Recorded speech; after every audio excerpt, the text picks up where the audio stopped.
Hello there, my name is Jaykesh. This is a summary or explanation of the book One Thing of Part 1, The Lies. The lies, they mislead and derail us. In this portion of the book, author introduces the 6 chapters that constitutes the part 1 and also talks about a topic called the trouble with the truthiness. So this part 1 starts with a quote from Mark Twain. It's ain't what you don't know that gets you into trouble. It's what you know for sure that just ain't so.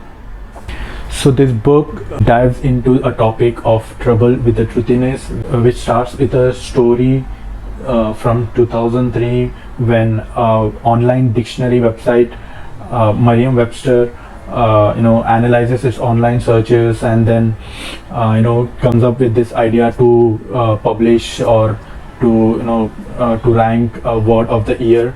And for that, the reason behind that was that it reveals or it tells what is in our collective mind, and also captures the spirit of the time.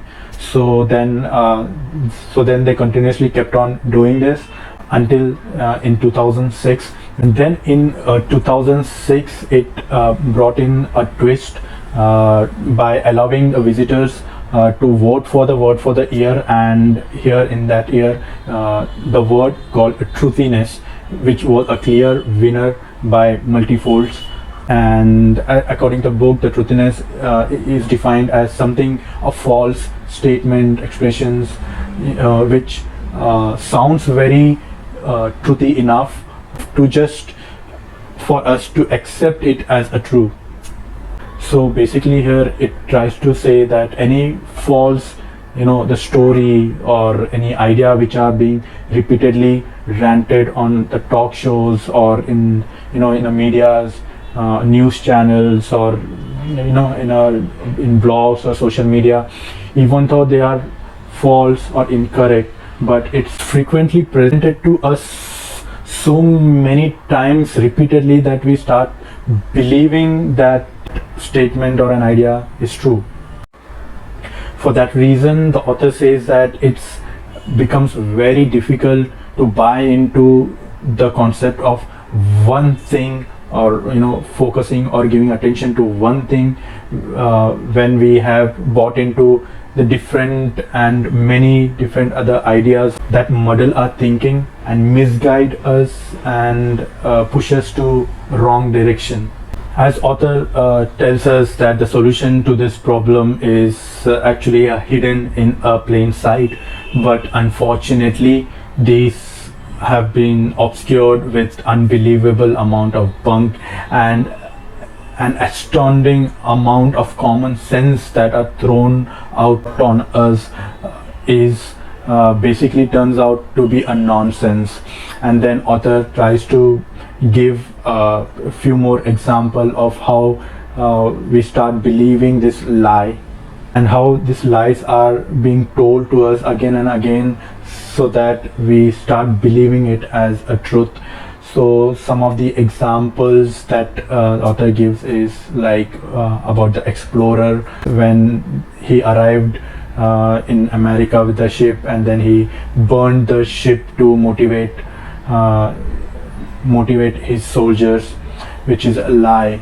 Or about the fish which stings from heads down, which is again a lie. It's just a tail of a fish which is stings.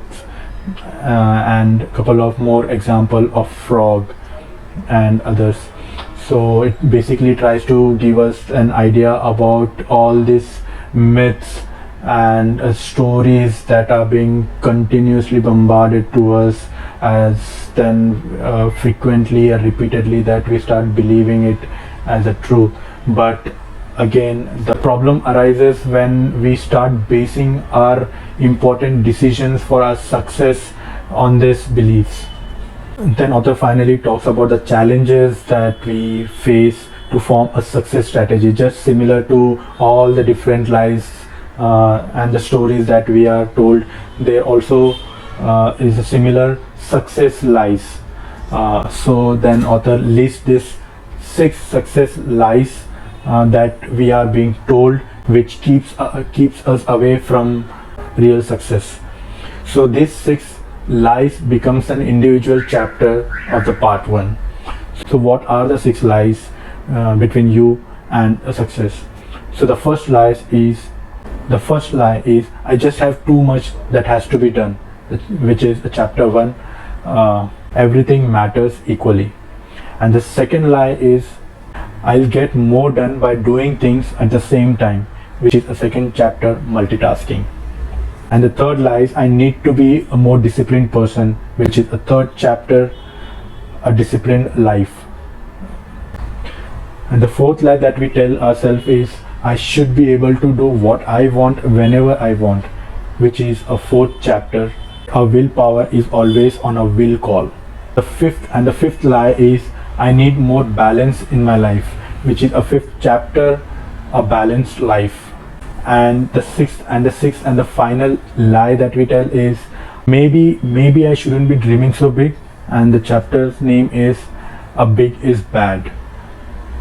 These are the 6 lies that are thrown around so often that we start believing this as a truth, and which it gets into our head and drives us into all the wrong direction of the success.